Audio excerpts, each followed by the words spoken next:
जी नमस्कार दोस्तों, मैं हूं रमन सर और मैं आज एक नया टॉपिक लेकर के आया हूं संख्या पद्धति से, जिसके बारे में हमें संख्या पद्धति को पढ़ने से पहले संख्याओं के बारे में जानकारियां लेना बहुत ही आवश्यक हो जाता है। और कुछ बच्चों को पढ़ते तो हैं लेकिन संख्याओं के बारे में जानकारियां नहीं हो पाती हैं। तो आज हम क्रमबद्ध तरीके से, एक सिस्टमेटिक तरीके से हम क्या करेंगे, सभी संख्याओं के बारे में पहले जानेंगे, जिसमें आपको पहला पढ़ना है संख्याएं। बेटा हम पढ़ेंगे संख्याएं पढ़ेंगे और संख्याओं में बेटा क्यों हम संख्याओं को पहले जानने का प्रयास करेंगे, क्योंकि अगर हमारे गणित की शुरुआत होती है तो जनरली संख्याओं से ही आरंभ होती है। तो इसके लिए सबसे पहले हम पढ़ेंगे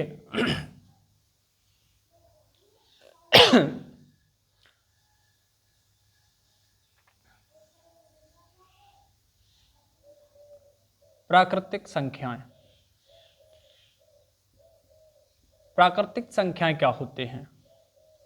तो प्राकृतिक संख्याओं को जानेंगे तो बेटा प्राकृतिक संख्याएं वे संख्याएं होती हैं, यानी वे संख्याएं जिनका प्रयोग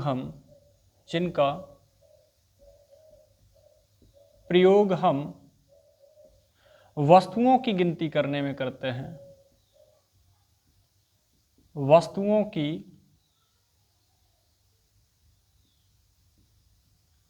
गिनती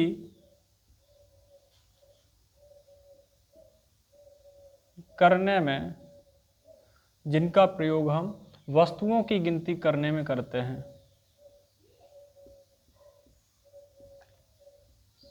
प्राकृतिक संख्याएं कहलाती हैं। प्राकृतिक संख्याएं कहलाती हैं।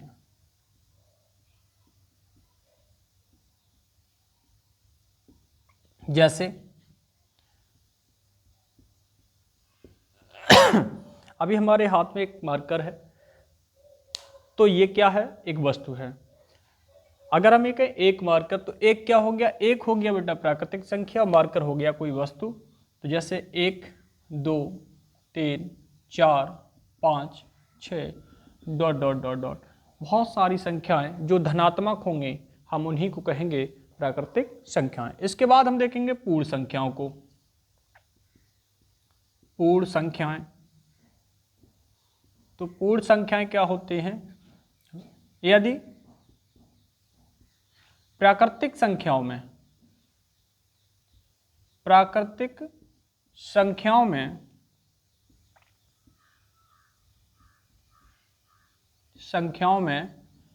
शून्य को भी शामिल कर लें,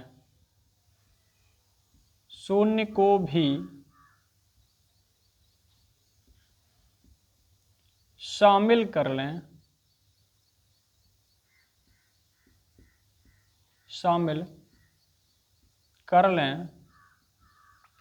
तो पूर्ण संख्याएं कहलाते हैं। पूर्ण संख्याएं कहलाती हैं।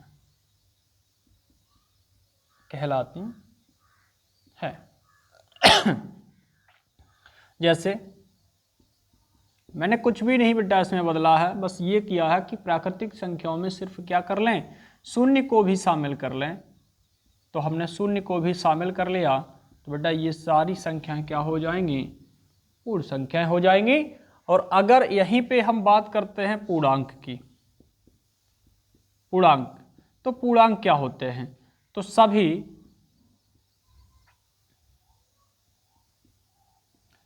ऋणात्मक व धनात्मक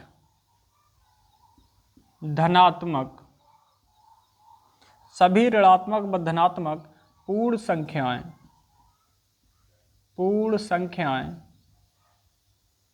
पूर्णांक कहलाती हैं। पूर्णांक कहलाती हैं। ये हो गया बेटा कि सभी, अगर इन्हीं पूर्ण संख्याओं को ऋणात्मक भी ले लिया जाए, धनात्मक भी ले लिया जाए, तो हम उनको क्या कहेंगे?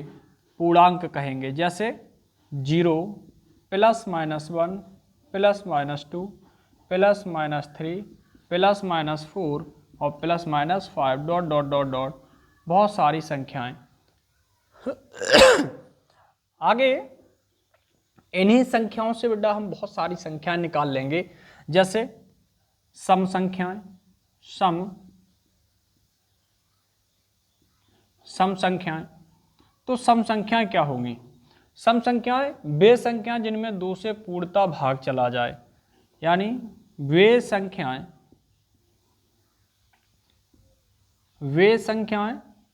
जो 2 से पूर्णतः विभाजित होते हैं,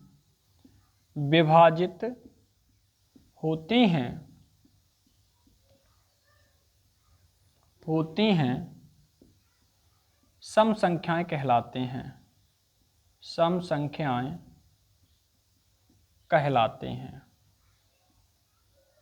सम संख्याएं कहलाती हैं। और ये तो छोटी छोटी बातें हैं, वो होगी छोटी छोटी संख्याओं के लिए तो हम डायरेक्टली देख लेंगे, लेकिन अगर कहीं 2 या 2 से अधिक अंकों की संख्या आ जाए तो उसके लिए हमको कैसे पता करना है कि ये संख्या 2 से विभाजित होती है। तो इसके लिए हम थोड़ा सा एक और देखेंगे, अथवा करके देखेंगे कि विभाजित होना क्या होता 2 से। यदि संख्या में, जो भी संख्या दी जाएगी, संख्या में इकाई के स्थान पर, इकाई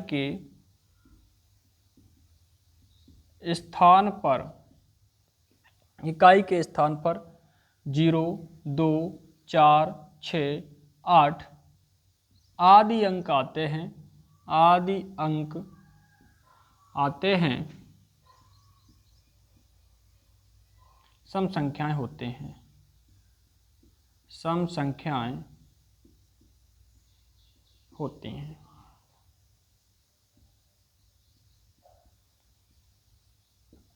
यदि कोई भी संख्या हो, जैसे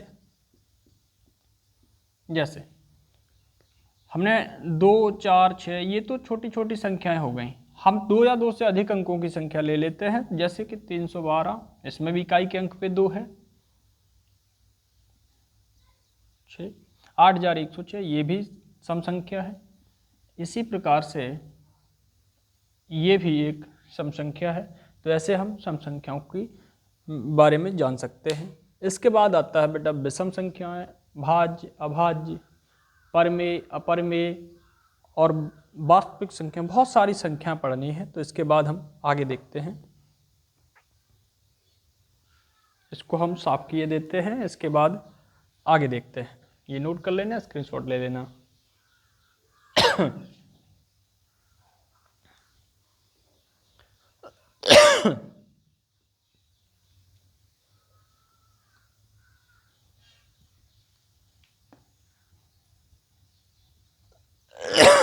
तबीयत थोड़ी सी खराब है।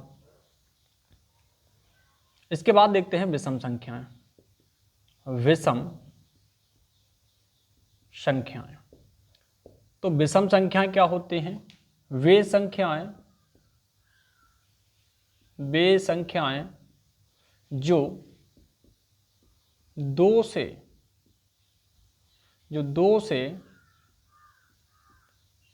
पूर्णतः विभाजित नहीं होते हैं, विभाजित नहीं होती हैं, विषम संख्याएं कहलाती हैं। विषम संख्याएं कहलाती हैं। ऐसे तो हमने ये जान लिया कि 2 से भाग ना जाए वो संख्या होती विषम संख्या, लेकिन अगर 2 या 2 से अधिक अंकों की संख्या हो तो कैसे जानेंगे? तो जैसे अभी सम संख्याओं को जाना था, वैसे ही यदि संख्या में इकाई के स्थान पर, इकाई के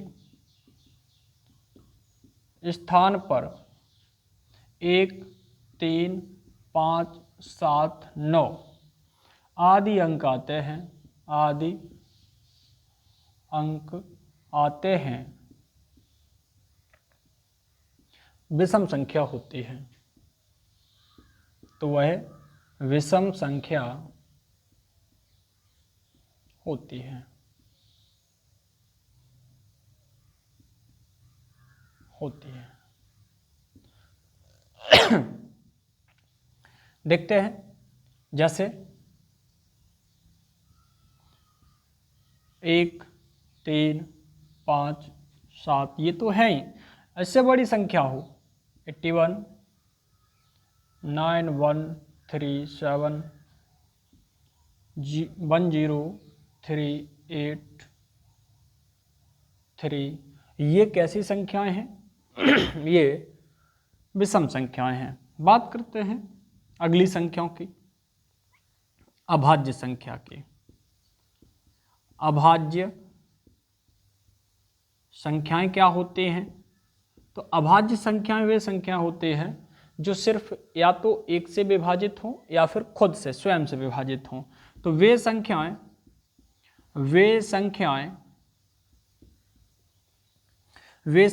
जो एक या स्वयं से विभाजित होती हैं, विभाजित होती हैं, ये अभाज्य संख्याएं कहलाती हैं। अभाज्य संख्याएं कहलाती हैं। अभाज्य संख्याएं कहलाती हैं। एक बात और याद रखेंगे कि अभाज्य संख्याओं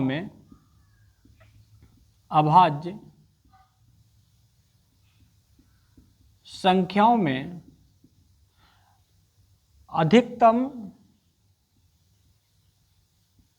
अधिकतम गुणनखंडों की संख्या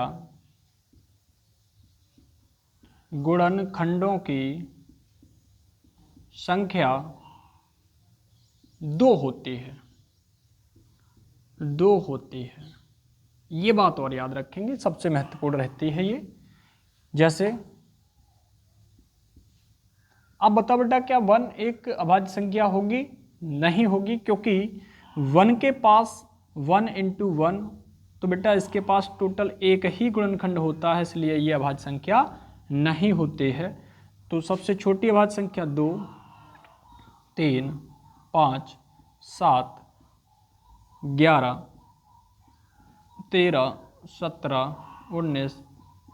बहुत सारी संख्या होंगी जिनमें सिर्फ या तो एक से भाग जाए या फिर स्वयं से भाग जाए। आगे देखते हैं अभाज्य संख्याओं के बाद भाज्य संख्याएं। भाज्य संख्याएं,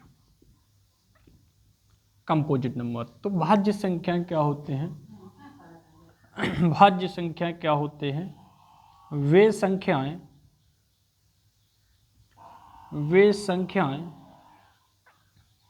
जो एक और स्वयं के अलावा किसी अन्य संख्या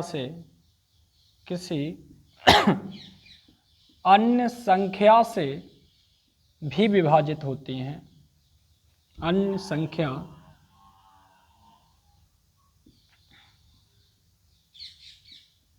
से भी विभाजित होते हैं, विभाजित होती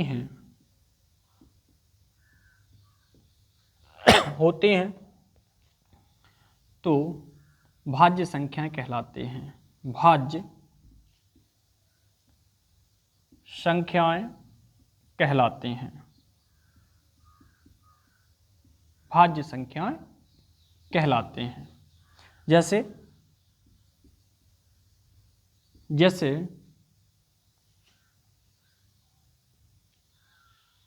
4, 6, 8, 9, 10, 12, 14, 15, 16, 18, 20 और डॉट डॉट डॉट डॉट इस प्रकार से। देखो 4 जो है ये 2 से भी विभाजित है, 4 से भी है और 1 से भी है, इसलिए ये कैसी संख्या है? भाज्य संख्या है। इसी प्रकार से आगे देखेंगे, पहले इतना साफ कर लेते हैं, ऊपर से देखते हैं, क्योंकि हमको आज सभी संख्याओं के बारे में पढ़ लेना है, क्योंकि जब भी गणित की शुरुआत होती है तो इन्हीं संख्याओं से हमको उपयोग करना होता है। देखते हैं, इसको हम साफ कर देते हैं, नोट कर लेना। बड़ी दिक्कत हो रही खांसी में।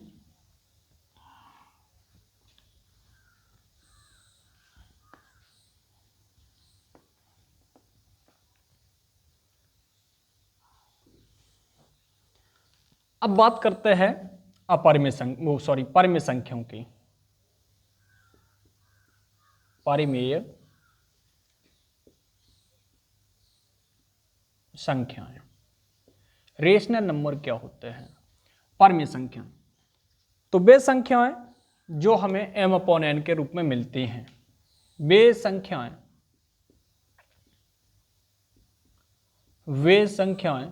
जो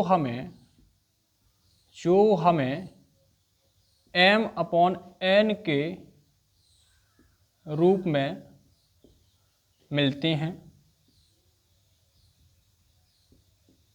मिलती हैं परिमेय संख्याएं कहलाती हैं। परिमेय संख्याएं कहलाती हैं जहां n is not equal to 0, यानी n की वैल्यू 0 नहीं होगी, वह m/n कोई पूर्णांक होंगे, पूर्णांक हैं। अर्थात n भी पूर्णांक, 0 भी हमारा पूर्णांक होता है, लेकिन अपॉन में 0 नहीं होगा। ये परिमेय संख्या की कंडीशन है। जैसे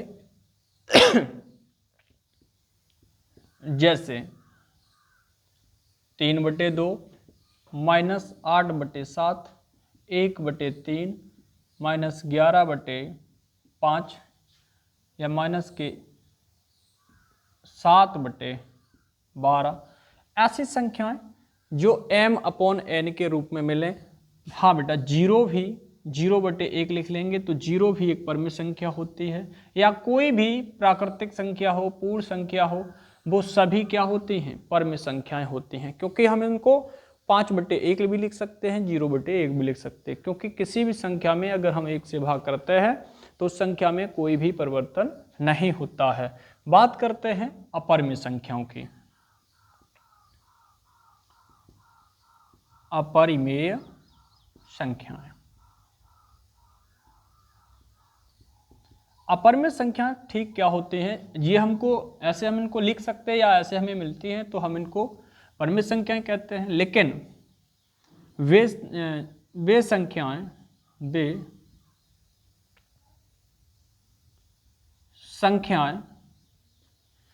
जिनको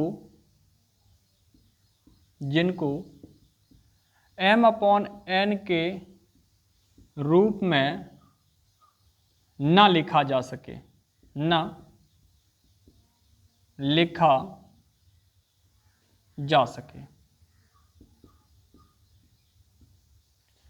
अपरिमेय संख्याएं कहलाते हैं। अपरिमेय संख्याएं कहलाती हैं। अपरिमेय संख्याएं कहलाते हैं जिनको m/n के रूप में लिख नहीं सकते हैं। जैसे √5, √3 + 1/2 या 1/√2, यानी रूट वाली जितनी भी संख्याएं होंगी बेटा वो कैसी होंगी? ये अपरिमेय संख्याएं होंगी। √2 - 1/2, कुछ भी संख्याएं ऐसी लिख लेंगे जो बेटा कैसी होंगी, अपरिमित संख्याएं होंगी। अब बात करते हैं इसके बाद जो आपकी सबसे फाइनल संख्या होती है वास्तविक संख्याओं की। वास्तविक संख्याएं किसे कहते हैं? अब यहाँ पे बेटा बहुत बड़ी बात होती है कि वास्तविक संख्याएं क्या। अभी तक हमने जितनी भी संख्याओं को पढ़ा है जैसे हमने प्राकृतिक संख्याएं पढ़ी, पूर्ण संख्याएं, पूर्णांक, हमने अभाज्य संख्याएं पढ़ी, भाज्य संख्याएं, सम, विषम, परिमेय, अपरिमेय, इन सभी संख्याओं को एक साथ ले लिया जाए, क्योंकि सभी परिमेय संख्याएं जो होती हैं वो सभी पूर्ण संख्याएं भी होती हैं, सभी वास्तविक संख्याएं भी होती हैं। तो उन सभी संख्याओं को अगर इकट्ठा कर लिया जाए तो बन जाती हैं वास्तविक संख्याएं। जैसे सभी